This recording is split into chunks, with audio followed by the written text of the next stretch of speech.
Hello again, welcome back to the thing where I do this thing. I'm going to need this for this one. Hopefully that's not in the way. It shouldn't be. I kind of tested it. It looked like you can pretty much get the same view, but you know.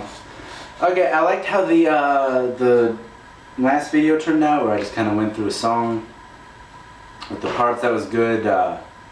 You know, kind of a good organic way to explain things, I think, since you're not just making up examples, you know, it's actual stuff that's been written. So I'm going to do that again. This time I'm using, it's not from an actual song. There was going to be like a post-hardcore-ish noise rock collaboration that kind of fell through, but this is like a demo track I wrote for that, I guess. And I still know how to play it, obviously. So let's just do that. And the technique-wise, each section doesn't like have like this is what I'm doing here. This is the one thing. So I'm just gonna literally go through like the entire song. I'm not gonna put a song at the end or anything. Like last time, I'm just gonna run through all the parts of the song. I'll just try to keep it moving. It might be a little long, might be short. I don't know. I don't know, but I think there's some cool stuff going on, so let's just get right into it. So it starts off with a really simple kind of march beat. It's in 5/4, and you can do some cool stuff just doing an odd meter, just keeping that running 16-note thing going, and accenting different stuff. So the pattern, I don't know if I need to do it slower or not. It's real simple, but that's the one.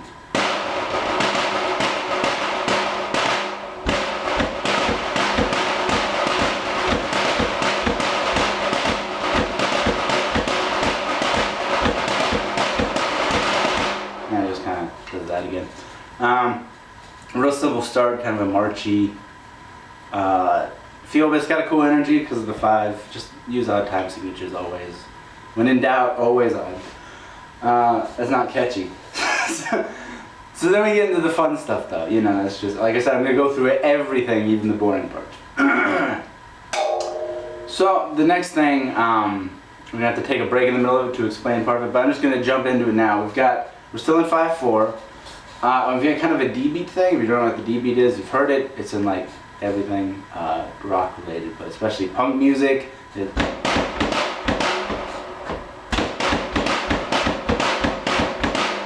Went into what we were supposed to do, but yeah, they usually do it like 3 times as fast as that, but you've heard it in the song.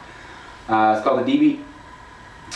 So we're going with that kind of thing, but we're going to do it in 5/4, and if you remember from the first video, if you watched the first video, adding stuff to 4/4 patterns, remember the snare pattern, what was it? Adding that quarter note in the middle there, we're going to do that, but we're just going to add a E and in the middle of the pattern, so it'd be right. And then we're going to do kind of a dotted 8th note pulse on the ride to give it kind of an off-kilter feel. So slowly that's kind of sometimes.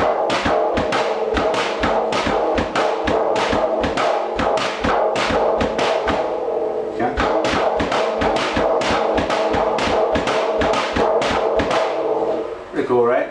And now here's where the break comes in. So it's a 3-bar phrase. The 3rd bar is a little bit different.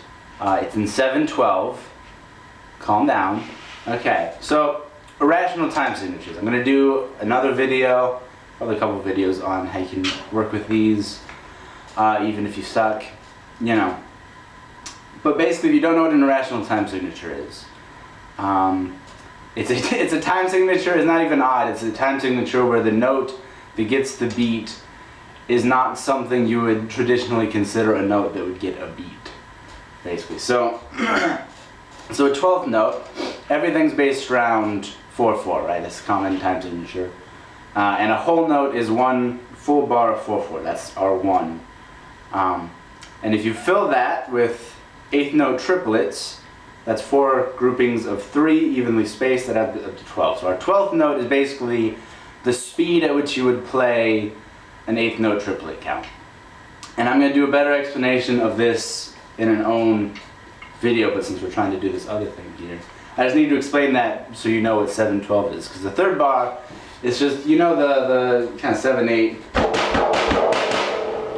pattern like that. We're just going to do that, the 7 like that, but it's going to be at the speed of eighth note triplets. Hopefully that made sense. Hopefully that made sense. So I guess I should start back at the 5, but it'd be.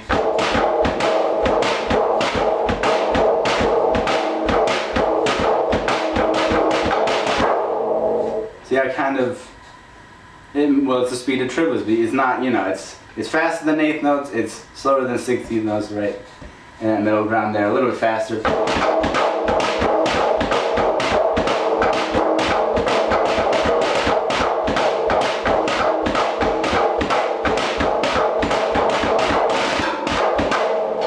And you can do that doubling it to like septuplet speed, that cool little rolly fill thing.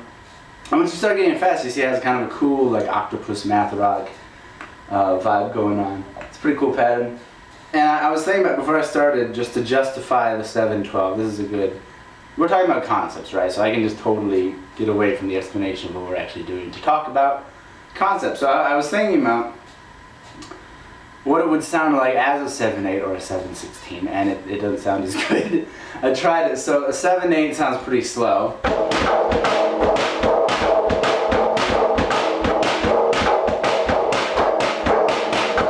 See, it's just kind of slow and wonky, and then the 7/16, if I can even play it.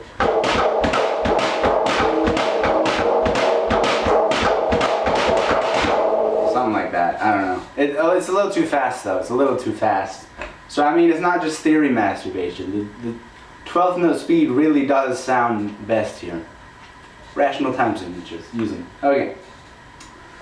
So that's the main kind of verse beat. I kind of distracted myself. Hopefully you got the explanation. I'll play it one more time just in case.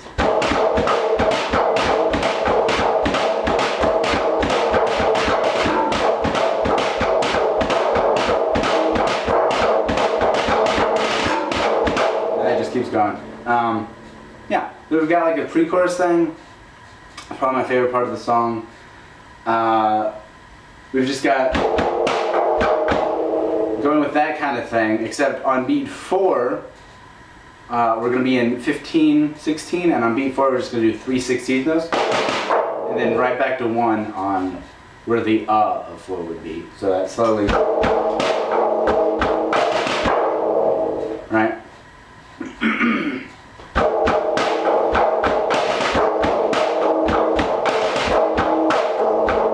And then a common trend in the song is the sections are mostly in groupings of 3, the patterns are rather. And then here the third bar variation is we're just going to sing that 3 to a 5. Okay, and so it's in 17, 16. So.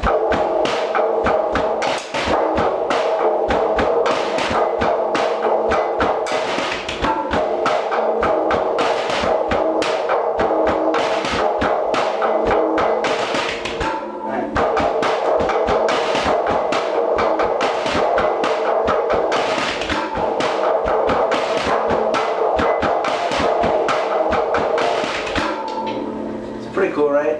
A bass drum follows part. Okay, so yeah, hopefully the bass wasn't that important there.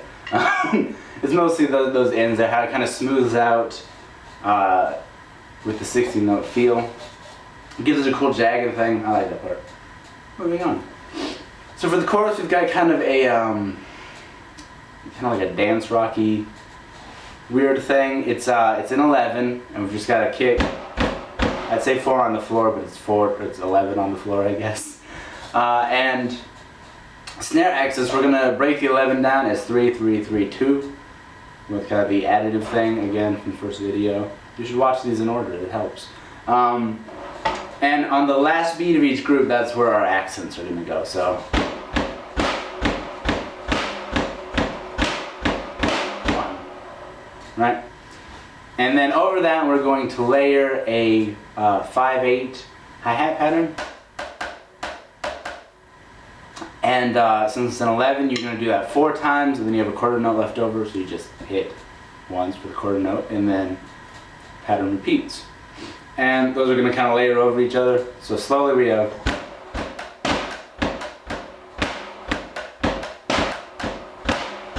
that's the one.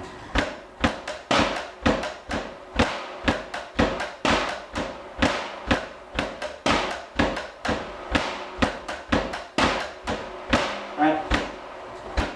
Can't do it now.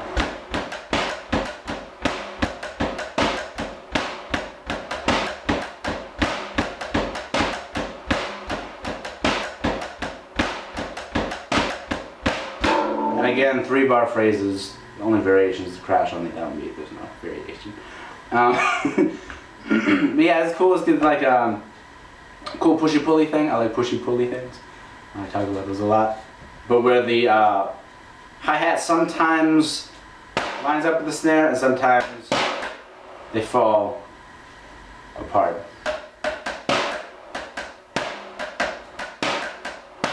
See that? They alternate. The first one's off, then it's on, off, then on.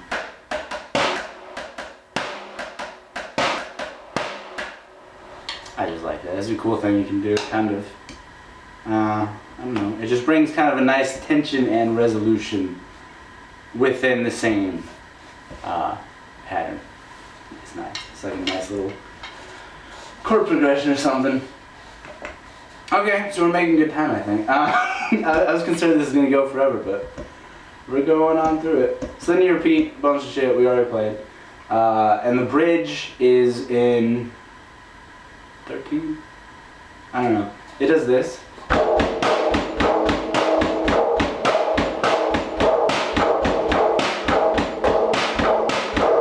think that's 13.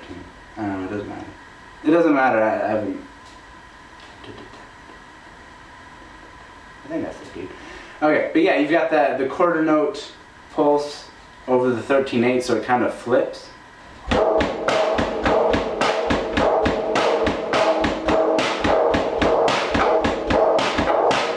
that was 2 bars of the pattern, but the ride just kind of kept flying over that second bar.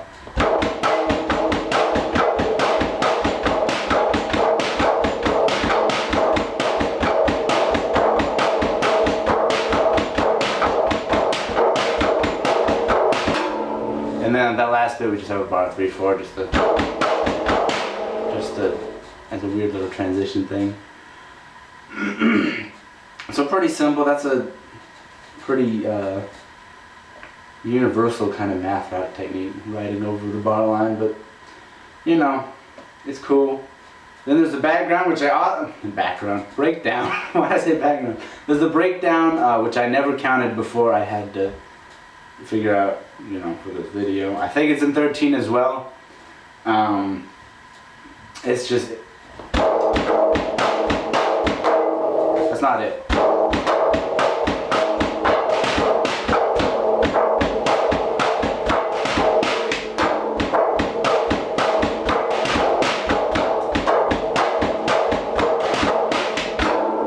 Alright, it's kind of a cool little groovy thing. In the one recording I did of this, it wasn't very precise. Like, I'd add beats, drop counts, the pattern would get mixed up. But for this part of the song, this is a good lesson in enough stuff. For this kind of thing, sometimes you kind of want to lose what you're doing and just make little noises, you know, for lack of a better way to put it. I didn't go over the part in Fixated, for those of you who listen to the instrumental version of this song. After kind of the bridge beat, where there's some like spaces and just guitar and drum fills and stuff. That was all formless. None of that was rehearsed. So you know, it's a useful technique. I use it all the time, and you should too. To just not write everything out, not play everything the same way every time. Just kind of let it happen. Nothing really specific to this pattern, but that's where it comes into this. But to learn the actual pattern, it's in 13.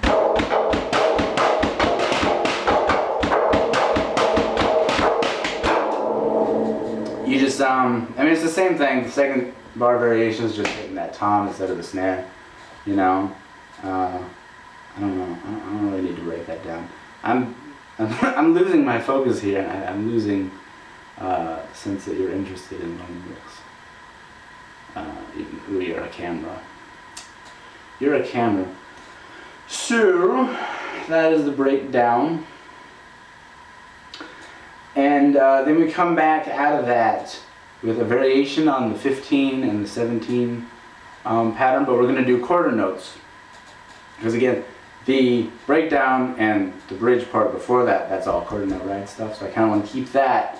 And also at this point, we're just slamming cymbals, and that just sounds better if you know, it kind of gets washy, just crashing shit.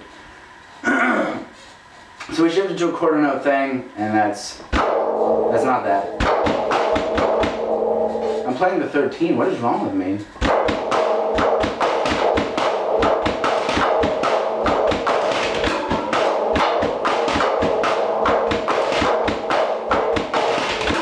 Right. I'll probably just screw this up. I'm not very good at double bass, but you can also do some double bass stuff there to add, I don't know, it's a really cool exercise, I guess.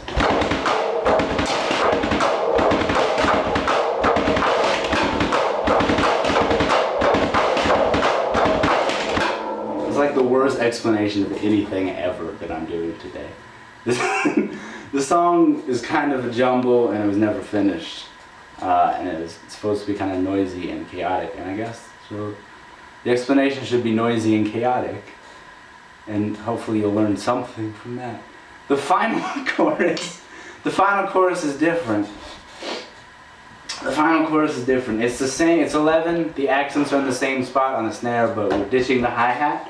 We are totally fixated on this area now. And the ride pattern is actually going to swap between the ride and the tom, you know. Right? So our offbeats are on the tom, and it creates kind of a wall of bass. So you're always getting some sort of bassy sound. It makes the whole thing sound a little darker, but we're still getting that quarter note ride attack. And so with the kick, which is still pounding the floor, we have.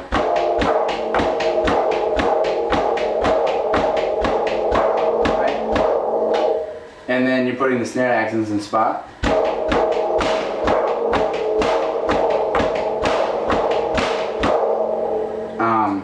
But then for every other accent, we're going to bring that 3 back. Just to kind of bring the whole song together.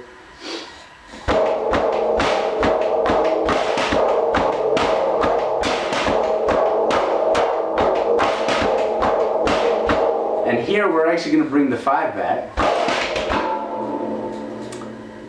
which basically, so that it becomes a 2-bar phrase, and you're actually alternating 4/4 and 45/16, which again is not, I promise it's not just theory emancipation, because, you know, we're in 11, that's 44/16 is 11/4, and we're adding that 5, which means we have that extra 16th note. Da, da, da, da, da. Right here, this guy's the culprit, putting us in 45. So kind of all together, I guess.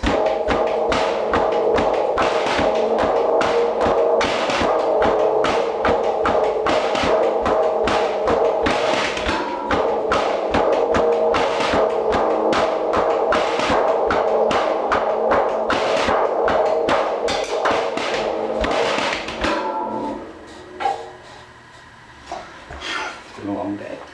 Okay, so there's that, and then let's just finish up, and then I'll just talk about the song as a whole. So the last thing, the outro thing, we're going back to bring it full circle. We've got the march kind of thing. We're in 11/8 now, I think. I don't remember. We've got the kick going, and so the pattern's going to kind of cycle over it, and it's. Wait, no, it's not.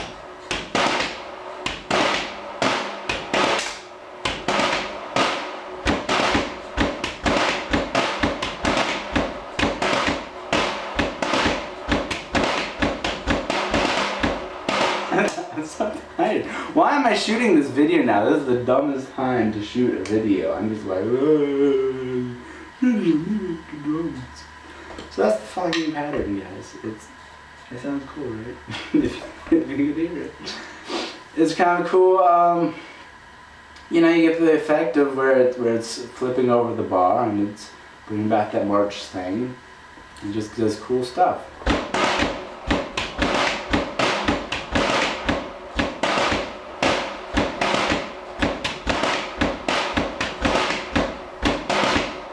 Also, you can't tell, but there's a huge tear in this head. So if it seems like every time I go for this drum, like half the time, I'm just like totally falling apart. It's because my stick's actually going through the head and getting clipped. And I am pretty bad, and I am pretty tired, but that's also a factor in my self-defense. I need to get a new mesh head for this guy. You can even probably hear the difference if you can even hear these. So that's that. Okay, so that's it. But that was a pretty terrible explanation of things. So let's try to talk about big picture some of the stuff. You got the groupings of 3 for a lot of the early stuff after the march, at least. Most of the song, actually the whole song's in 3, except for the outro, intro, and the bridge, right? Just kind of give it a cool cyclical feel. I don't know, 3-bar patterns just feel a bit brisker to me. Because they're shorter, obviously, I guess. But something about the 3 over like the 2, for example, right? You've got recurring figures. You've got that figure which comes out of the pre-chorus, then we bring the pre-chorus back, and then it winds its way into the chorus. You've got the kick on the floor stuff in both the march sections and the chorus variations. And you've got a lot of over the bar stuff. And in general it's just kind of hectic in the same way that the whole...